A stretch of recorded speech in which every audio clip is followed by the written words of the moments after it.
Hi there, I'm Rebecca Williams.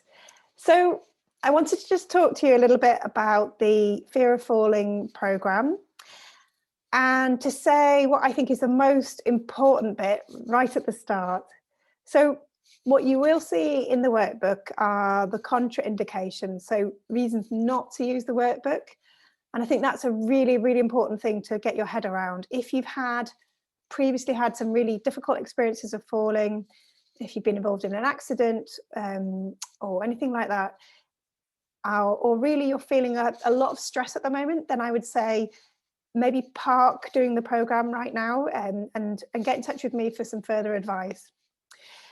However, if you are embarking on the program, then you'll notice in the workbook that it's in a really particular order, and that actually the falling practice is right at the end. Now, there's a really good reason for that, and that is to say that falling practice is the last thing you should do if you're afraid of falling.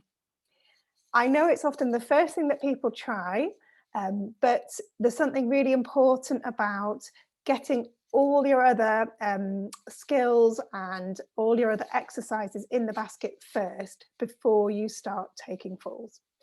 Now, the reason for that is if you do falling practice in the wrong way, it can make your fear worse. So if you're very tense, anxious, worried, or even terrified when doing it, it's going to amplify your fear of falling, not help you. And that's not what we want at all.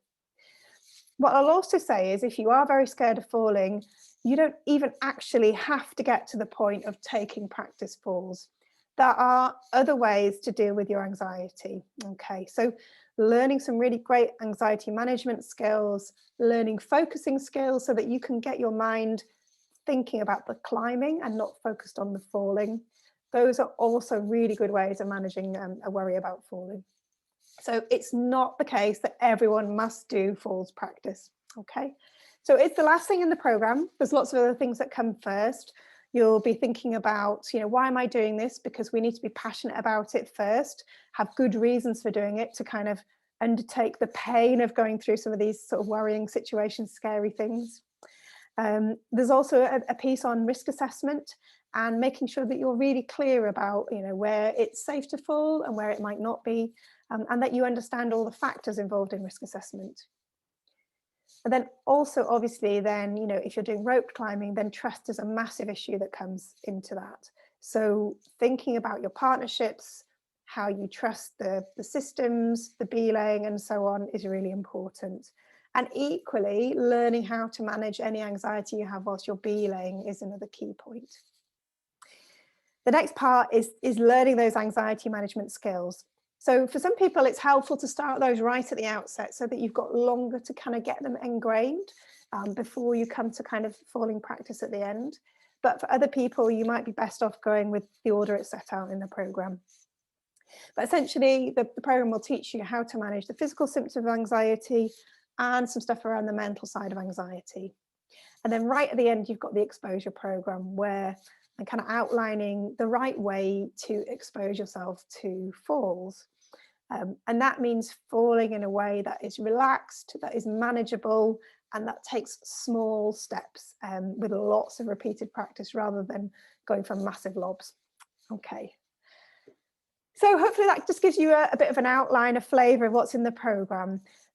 Key points there are you don't necessarily have to get all the way to the end to see an improvement in your fear of falling. So you don't have to be taking those falls. If that's something that really, really worries you, then I would say, put that to one side for now. Work on the other elements of the programme first and then see where you are in terms of your readiness to take some falls. If at any point you get stuck or you feel like things are not improving for you, please stop. Get in touch with me. I'm really happy to answer questions and I want this to work for you as much as you want it to work for yourselves. So get in touch and don't be afraid to ask. And then please, use the special group to ask questions, to support each other, to share experiences, because I think that's one of the ways that we can really improve the effectiveness of the programme is by having that kind of social support around us.